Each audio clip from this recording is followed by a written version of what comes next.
This morning, Democrats are celebrating their narrow Senate majority after weekend wins in Nevada and Arizona, but a number of House races still undecided, a lot of them in California, which is fascinating, too.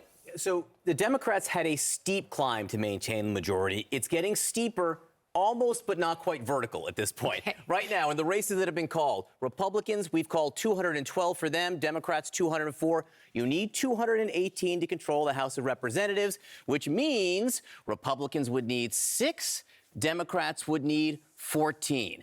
There are currently 19 uncalled races in the House. Let's look at where those 19 races stand.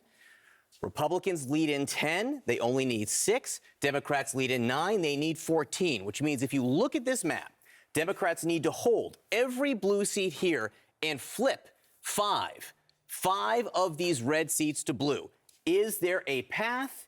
Is there? It's tight. It's very tight. Maybe, but it's getting, as I said, more difficult. Let's write that number 5. Let's look at California very quickly. The two most promising races from Democrats where they're still trailing are California's 13th, just 84 votes separate the two, only 46%. Wow, 84 votes. Right, there's room there. Yeah. They could win there. Here, California's 22nd district, almost 3,000 votes, but only 39% in. It's still possible there. Let me just write that down for you here. So if you're being optimistic and giving both those seats to the Democrats, that's 2. Can you get 3 more? That's where it gets very, very hard. I want to look down here to California's 41st congressional district. 4,000 votes separate the two, but Saturday, it was 2,000. The lead for the incumbent Ken Calvert is growing. Only 59% in, but going in the wrong direction for the Democrats. Where Democrats' hearts might get broken is Arizona, okay? Quickly, in Arizona's 6th congressional district down here, again, John Ciscomani, his lead actually grew a little bit last night, going in the wrong direction for Democrats here. 93% in, 1,700 votes separate them. This is the one that really is bugging Democrats this morning. You can see David Schweikert, the Republican, only 894 votes ahead. But going into the weekend, the Democrat actually led in this district by 4,000 votes. And a lot, 85%. 85% in. Votes reported last night. Flip that. And now you have David Schweikert ahead by some. So you can see you're sort of stuck nationally at these 2 seats. They would need 3 more to get there. Not impossible, right, but challenging for the Democrats. Where's Pima County? Pima we County. have one of their I'm going to show election you the officials governor's on. race here. Yeah. I'm going to show you the governor's race here because this is super tight. Yeah. You can see Katie Hobbs, the Democrat, 2,600 votes ahead. Pima County is very important in this race, too. Pima County is right here. You can see Katie Hobbs, the Democrat, with a big lead there. There are still 40,000 votes to be counted. She's been getting 60% of the vote in Pima County. That could expand her lead. I'll just give you one number to leave you with here in this governor's race. Okay. Kari Lake would need about 58% of the vote that's left. 170,000 votes or so left. She needs 58% to overtake Katie Hobbs. She hasn't been getting it in Maricopa last night. She got about 55%. And in Pima County, she only got about 40%. So a steep climb for Kari Lake. Almost vertical. Not vertical, maybe vertical in a few hours. A little bit less vertical, but steep. Thank you, John Berman, very much. Republican lawmakers bracing for tense talks this week as the party conducts a postmortem on its dismal midterm performance. A Republican Senate leadership election is set for Wednesday, but Florida's Rick Scott says it doesn't make sense to hold the election this week. He's calling for a delay. What is our plan? What are we running on? What do we stand for? What are we hell-bent to get done? There's no plan to do that. The leadership in the Republican Senate says, no, you cannot have a plan. We're just going to run against how bad the Democrats are. And actually then they cave into the Democrats. They want to rush through an election because, they don't want to do any assessment of what we've done wrong. Insanity is doing the exact same thing and thinking you're going to get a different result. We won't. Senator Lindsey Graham has also joined the calls for a delay to the leadership election until after the runoff in Georgia. Scott says a lot of people asked him to run for Senate Minority Leader. Scott says he's not taking anything off the table. Let's bring in CNN political analyst Rachel Bade, also the co-author of Unchecked, the untold story behind Congress's botched impeachments of Donald Trump. Good morning, Rachel. Good morning, Christine. All right, so does McConnell have competition after the GOP underperformed in the midterms?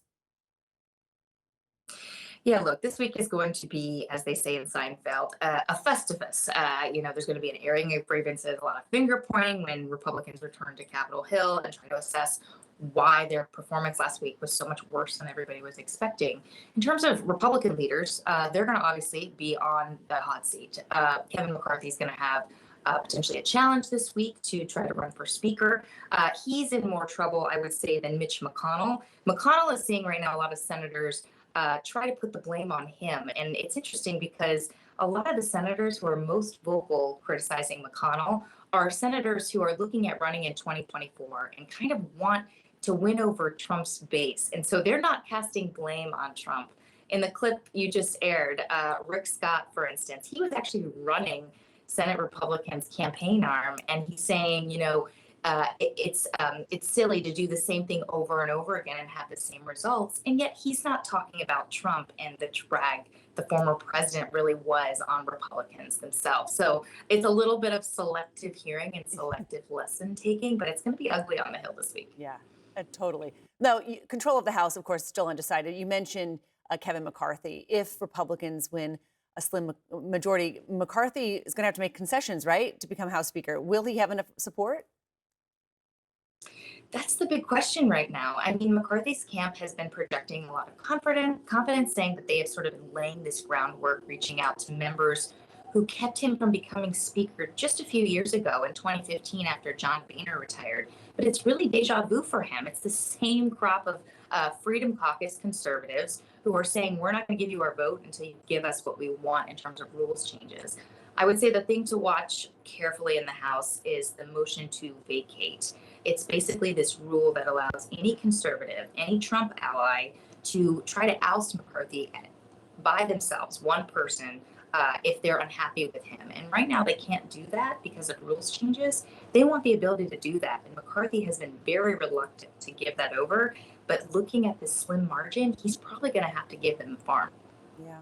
Just this soul-searching post-election in the GOP has been fascinating to watch. Larry Hogan, the outgoing Republican governor of Maryland, is blaming Donald Trump for the GOP's poor performance in the midterm. Listen.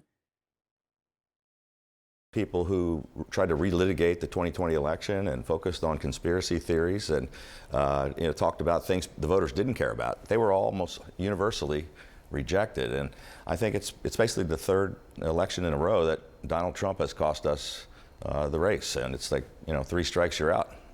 And then Peter Meijer, who lost his race in Michigan, a congressman, he said this. He said the party continued to sleepwalk down the path of crazy following the January 6th insurrection. Do you think the party pivots here? No. I mean, look, we're already seeing Teflon Trump return. There was sort of this gut check right after the election last week. We saw the Murdoch media empire, obviously conservative TV and print newspapers, pointing the blame at Trump. And let's be honest, if Republicans were going to be honest with themselves, they would be saying the same sorts of things. But we're already seeing that sort of whiplash happen, right? On Capitol Hill, it's mostly these Trump allies who are out there being most vocal and saying, we have to go in another direction. It's not people who are Trump critics out there saying, we need to assess how damaging Trump has been to the party and the brand going forward. So people, again, they're just taking what they want to see and sort of running with it. And there's obviously a bit of, covering their eyes for Trump allies and acting like everything was hunky-dory for the ex-president when that was not the case. Certainly, it will be another consequential week in Washington, no question. Rachel Bade, thank you so much. Nice to see you.